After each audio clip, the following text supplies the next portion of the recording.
It's the Real News Network. I'm Sharmini Pierce coming to you from Baltimore.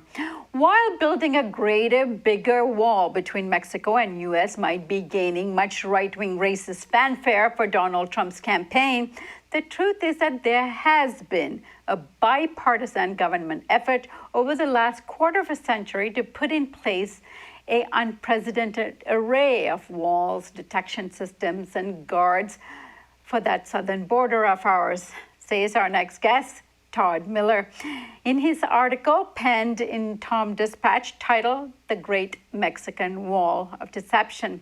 We're going to dig into this issue with Todd Miller. Todd is a journalist based in Tucson, Arizona, covering border issues. He's the author of Border Patrol Nation, Dispatches from the Front Lines of Homeland Security. Todd, thanks so much for joining us again. Oh, it's great to be here. So, Todd, in the last 25 years, the number of border patrols have increased from 4,000 to 21,000, you wrote in your article. And add to that the custom agents and the budget of managing all of this. Describe the scale of the investment and who is responsible for that. First of all, it's historic. It's unprecedented. There has never been this many, for example, Border Patrol agents. It's a five-fold increase since the early 1990s. The budgets, without accounting for inflation, have increased 12-fold. In the early 1990s, there was a $1.5 billion annual budget for border and immigration enforcement. Now it's about $19.5 billion, and this is the U.S. federal government. That number is also significant, the $19.5 billion, because it's more than all other federal law enforcement agencies combined. And those are big agencies such as the FBI, the Drug Enforcement Agency, the U.S. Marshals, to name a few. All of those agencies add up to $14.5 billion. So this has become border and immigration enforcement has become quite the priority for the U.S. federal government. Now, when we hear about the border issue, media often tell the story of drug smugglers. In fact, Trump really rides that story where there's all this illegal drug smuggling going on and we have to get control of the border. But in your article, you wrote and told a very heart-wrenching story of a father at a hearing pleading guilty to the charges of crossing the border illegally. Tell us that story. Actually, it's a heart-wrenching story, and it's also a typical story of what happens every single day on the U.S.-Mexico border, and in particular in Arizona.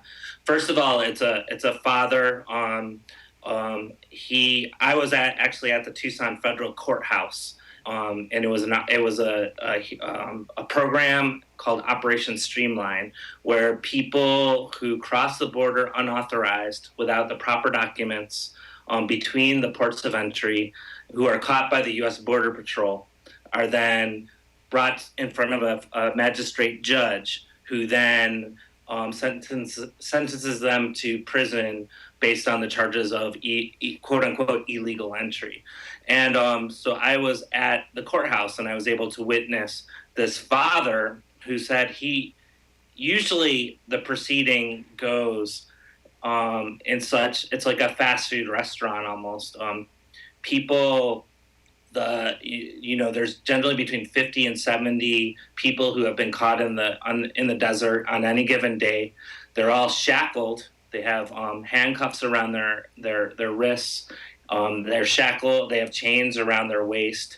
Their feet are handcuffed as well. So when they approach the judge, and often in groups of 5 or 7 or 8, depending on which judge, they shuffle up in front of the judge in these chains. So you can actually hear the jingling of the chains, and their heads are almost submissive, creating a sort of a visual that's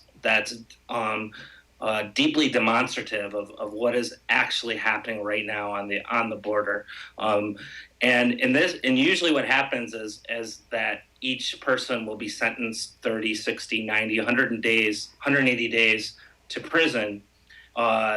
And they don't get to tell their story. They don't say why they came across the border. They just It's either you cross the border without authorization or not, and you plead guilty. You're either guilty or not guilty. In this particular case, this man stepped forward and he said, "Judge, I want to tell you exactly why I crossed the border. I want to tell you exactly why I'm standing before you today.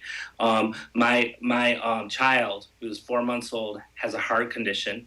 My child is a U.S. citizen, and for that reason, and I wanted to be with my child, and for that reason, I crossed the border and was caught by the Border Patrol, and now I stand before you." Um, and and in response, the magistrate judge really is a part of this, again, this Operation Streamline. It's basically a zero tolerance program based on a broader strategy on the U.S. Mexico border called prevention through deterrence. The idea is if you cross the border without authorization, you will go to prison as one deterrent among many, including if you cross the border. There have been so many people who have died crossing the border as well. So it's part of this bigger strategy, and it is, again, like, it's automatic. The judge listened to this man's story, but then responded by saying, you have to come the quote unquote legal way. You have to. If you don't, your child will be visiting you in prison. It's better that your wife and child visit you back where you come in Mexico. So pretty much that's indicative of the kind of suffering and terrorizing of people that happens on a day-to-day basis on this U.S.-Mexico border, based on this network of walls and surveillance technologies and these punitive policies in place at a huge expense to the U.S. taxpayer. Now, if we take a look at this issue, every 4 years when we have an election, we have a huge discussion about this, but in its extreme forms. And even after President Obama has been in office for 8 years now, and he's considered a rational, compassionate president, we've had the greatest number of deportations in the history of the country. So in your opinion, what actually needs to happen by way of border control, which also needs to happen? One of the incredible stats I've seen about the Obama presidency is that he has deported 2.5 million people, and that is more or almost as much as all other presidents in the entire 20th century.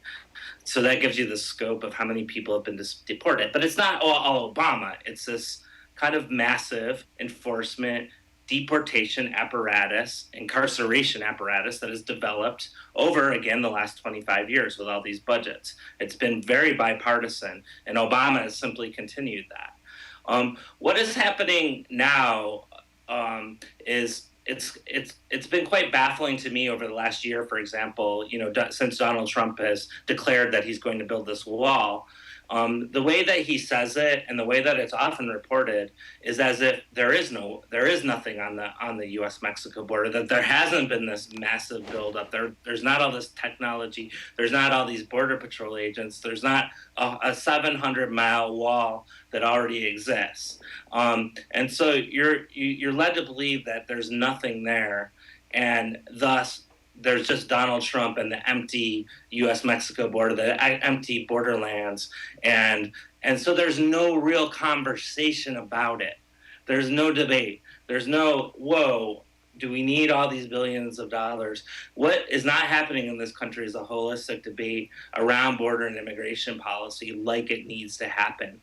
Do we need to have all these situations like Ignacio Sarabia in that courtroom that we were just talking about, where people cannot connect with their own families? That is happening in massive numbers, with massive numbers. So this sort of debate needs to happen, to be able to see what, then maybe with such a conversation, then maybe a more organic, like solution could come about what to do with the borders. Because right now, billions are being spent on the borders, while other basic services that people might consider really essential to their security, such as their housing, such as people drinking contaminated water in cities like Flint, Michigan, job security, food security, all these different securities, the budgets are being cut. Yet at the same time, we're constantly told that there's something on the edges of our country, something that's out to get us, that is going to come to get us. Thus, we need to build up and militarize our borders in order to stop that. And maybe that's not the correct approach. Yeah. It's certainly good for the military-industrial complex and those corporations that actually build all this gear and surveillance apparatuses, but not for the ordinary Mexican or the U.S. citizen.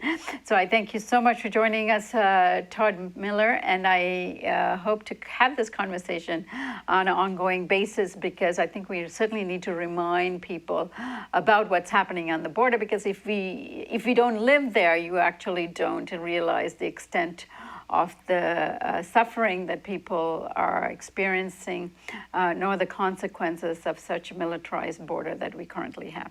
Thank you so much, Todd. Thank you for having me. And thank you for joining me on the Real News Network.